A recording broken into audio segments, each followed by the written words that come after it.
Det här var ju tänkt att bli en vanlig roadtrip med husbilen uppåt Dalarna tillsammans med sonen.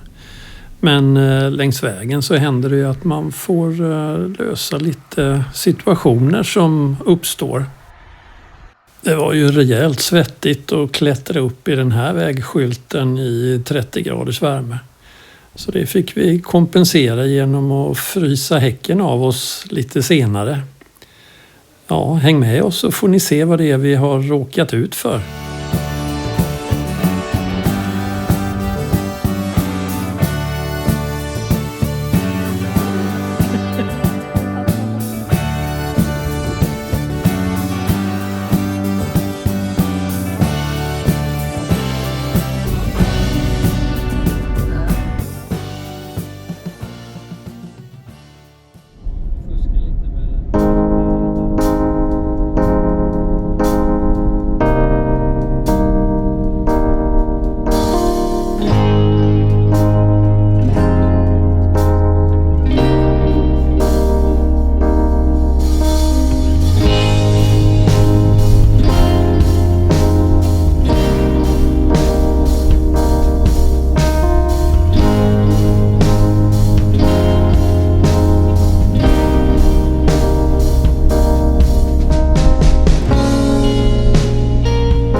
Hej igen! Nu är vi inne på en annan del av den här semesterresan.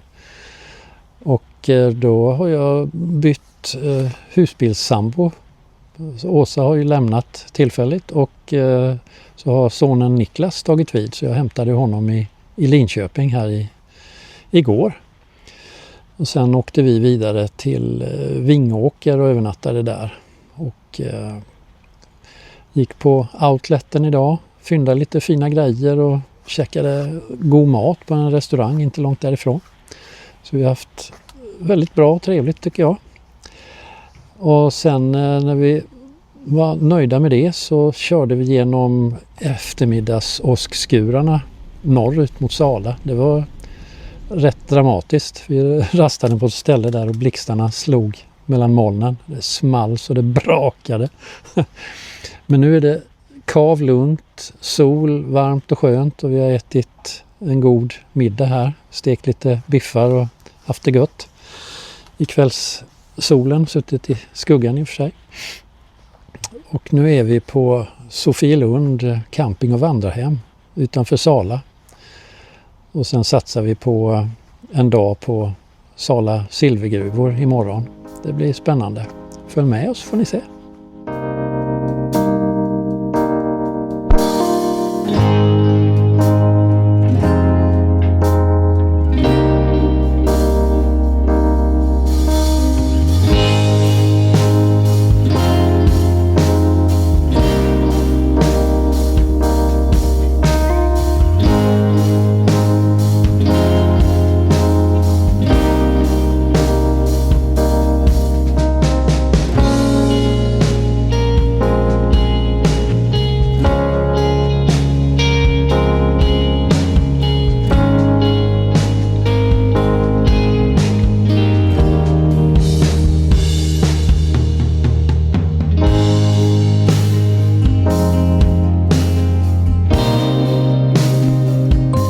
Sala silvergruva kallas ibland för Svea rikes skattkammare. Och här har man haft gruvbrytning sedan 1400-talet och fram till 1960-talet.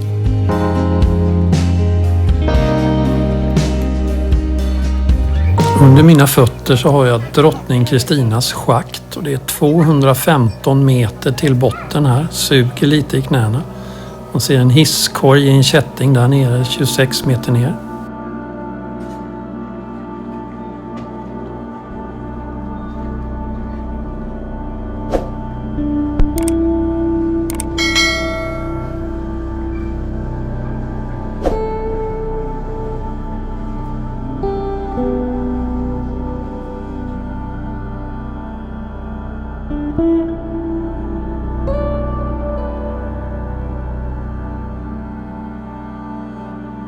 Det här har alltid varit en väldigt viktig gruva för Sverige. och därför har vi genom tiden haft en hel del finbesök.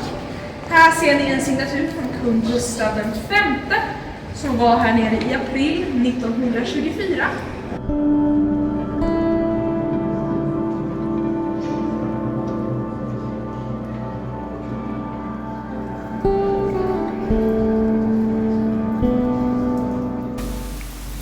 Gruvan var bemannad med guider vid olika stationer.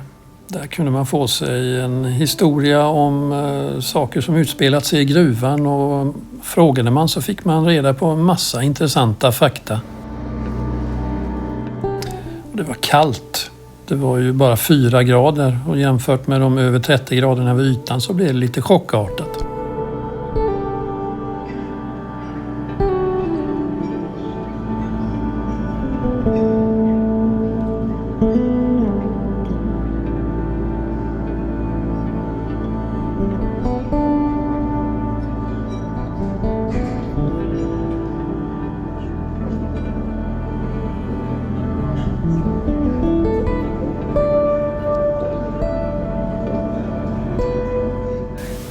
Vi håller oss på 60 meters nivån här, men det finns ju schakt som är över 300 meter djupa. Och det finns 2 mil gruvgångar. Det gäller ju inte att gå vilse här i det totala mörkret.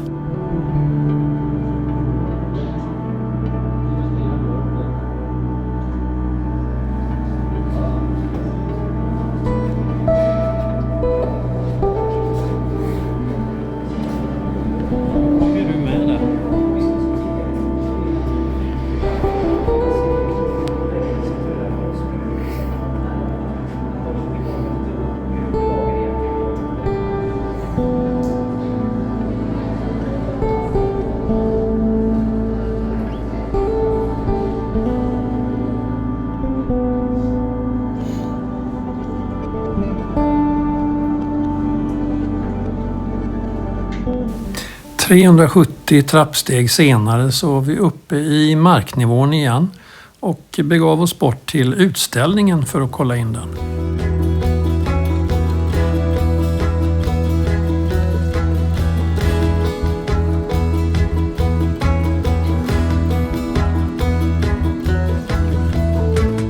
För att inte hela gruvan skulle vattenfyllas så var man ju tvungen att pumpa upp vatten med hjälp av ett vattenhjul som man hämtade kraften ifrån. Och sen överförde man den kraften till ett annat ställe via det här länksystemet till en pump som pumpade upp vattnet.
Det fanns massor med olika yrken i gruvområdet och det här var Kalle Berg som var spelstyrare och han hissade upp den sista malmtunnan.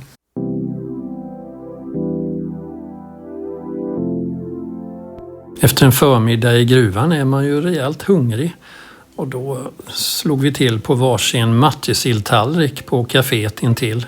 Supergod! Och vad tror ni det blev till efterrätt?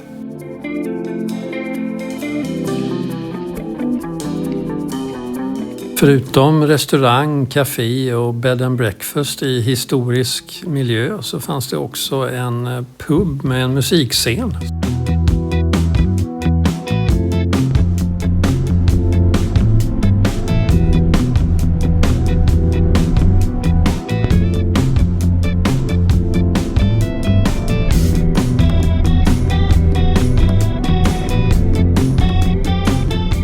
Från Sala fortsatte vi nu norrut mot Borlänge. Tanken var att vi skulle tillbringa ett par dagar där hos min syster. Men på vägen dit så skulle vi ju logga lite cacher och ja, en del var ju större utmaningar än andra. Och den enda kommentaren jag fick här från sonen, det var ju att du pappa, det är ju sånt här som får folk att ringa polisen.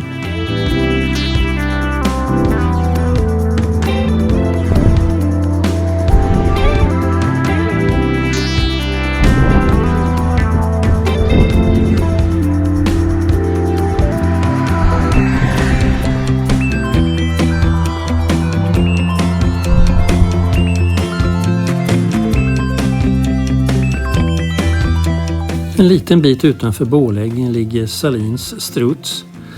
Och där finns ju massor att titta på, bland annat strutsar då ju. Det är ju märkliga djur, de är lite dinosaurielika, särskilt fötterna tyckte vi.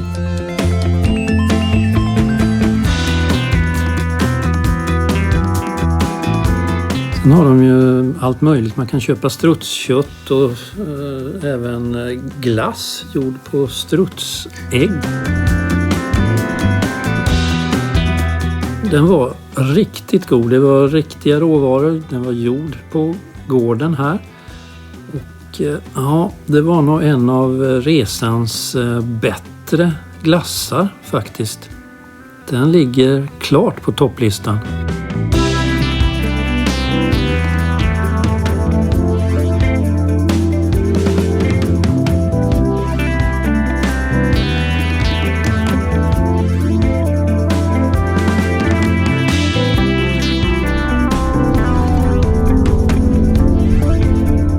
Dialekter är ju väldigt spännande och ortsnamn kan ju överraska en. Och det finns ju ett ortsnamn här i Dalarna som är väldigt speciellt och tanken var ju att jag skulle dra med mig sonen och kika lite på den vägskylten här. Så att därför så gjorde vi ett speciellt vägval och kom ut i väldigt fina dalamiljöer med lite låga berg i bakgrunden och ja, väldigt fina landskap helt enkelt. Häng med så får ni se vad det är för ortsnamn vi ska spana efter.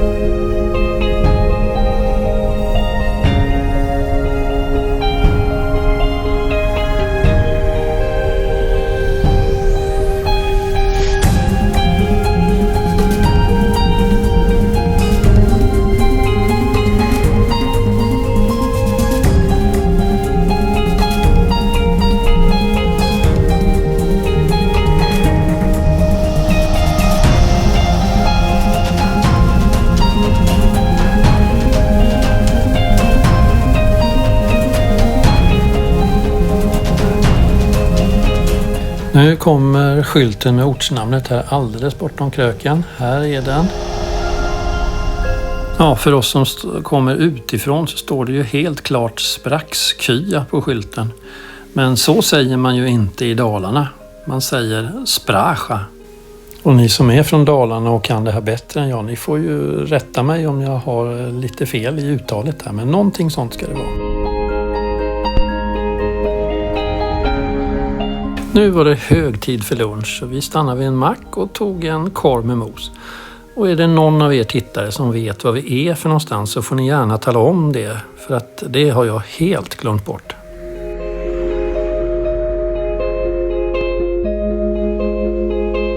Nu undrar ni förstås vad jag håller på med här och rotar i önskan om, men jag gör en vad vi kallar geocaching-kretsar för en DNF, Did Not Find. Letar efter en cache och hittar den inte och får ge upp och gå hem.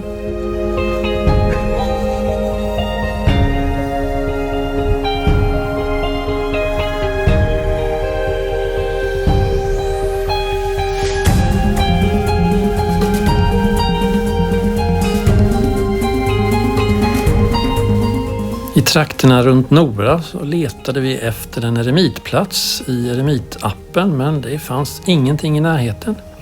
Så vi tog det näst bästa och stannade här istället. Det visade sig ju vara precis lika bra.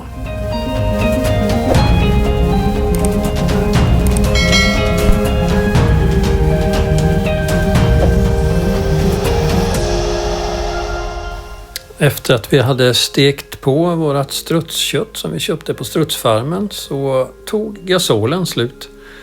Så att nu funderade vi lite på hur vi skulle lösa det, men vi tänkte att vi fick ge oss iväg tidigt på morgonen och ta oss mot Örebro och hitta en ny gasoltub.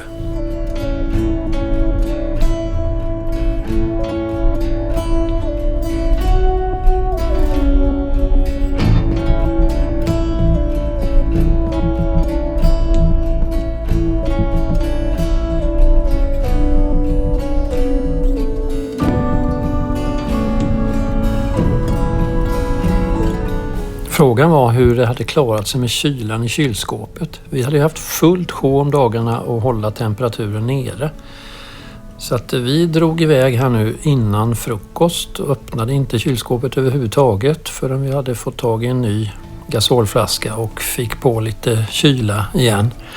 Men det hade faktiskt klarat sig rätt så hyfsat. Det var väl en 12-14 grader i kylskåpet till slut. Men ja, vi fick ner den igen.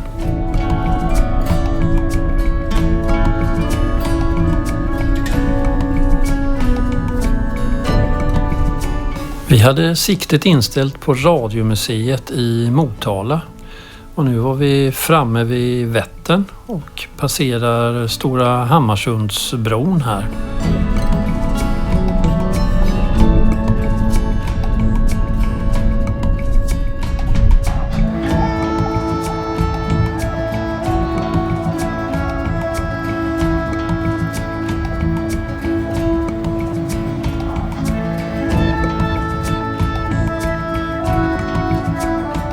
Alldeles i närheten av bron så finns det en fin rastplats där man har utsikt över bron. Här kan man tömma sin latrinkassett och det finns bra toaletter också.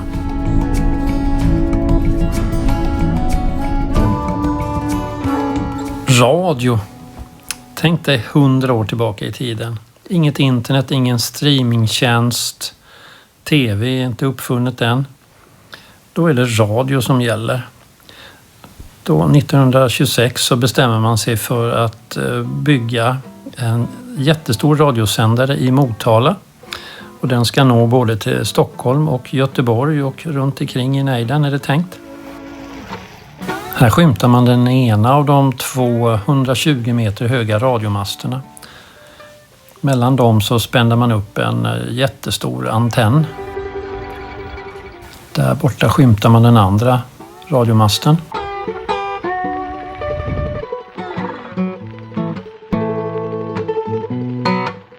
Stockholm, Motala.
Så var det dags att köra den sista biten till Linköping och avsluta den här roadtrippen tillsammans med sonen. Nu var cirkeln sluten eftersom resan både började och slutade i Linköping. Prenumerera gärna och kommentera och gilla.